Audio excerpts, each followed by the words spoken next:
Hello, this class is for UPTET 2026 Science Series, Class 3rd. Now we start about indicators. Indicators माने जिनसे हम पहचान सकते हैं एसिड और बेसिस को.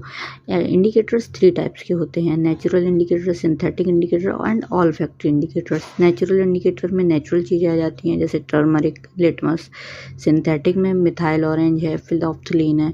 एंड ऑल्फैक्टरी माने नाक से रिलेटेड जिसे हम सूंघ कर पहचान सकते हैं, अनियन एंड ऑलिव.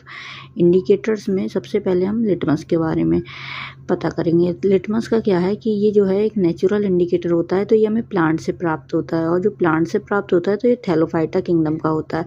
तो इसको अगर हम एसिड में ये अगर होगा तो इसका कलर रेड होगा, बेस में होगा तो इसका कलर ब्लू होगा. अब सेकंड है रेड कैबेज लीफ. ये एसिड में रेड कलर देगी एंड बेस में ग्रीन. फ्लावर ऑफ हाइड्राजिया, ये एसिड में ब्लू देंगे एंड बेस में पिंक.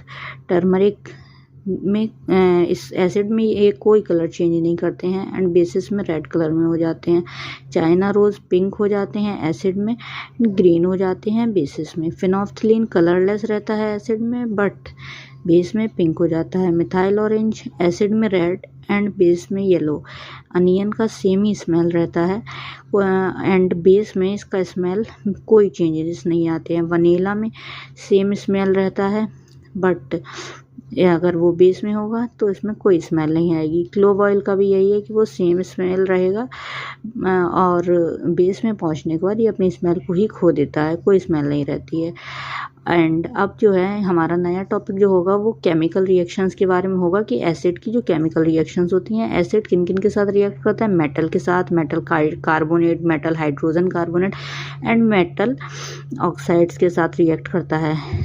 तो जब मेटल के साथ रिएक्ट करेगा एसिड तो क्या बनाता है, सॉल्ट बनाता है और हाइड्रोजन गैस पास होती है. और हाइड्रोजन गैस को पास, जब हमारी हाइड्रोजन गैस पास हो रही होती है तो हम टेस्ट ट्यूब के पास में कैंडल लेकर जाएंगे जिसमें से चिट चिट की आवाज़ आती है जिसे पॉप साउंड कहते हैं. अगर ये चिट चिट की आवाज़ आ रही है, ये पॉप साउंड आ रहा है, तो हम कंफर्म कर सकते हैं कि ये जो गैस इवॉल्व हो रही है इस रिएक्शन में तो ये हाइड्रोजन गैस है.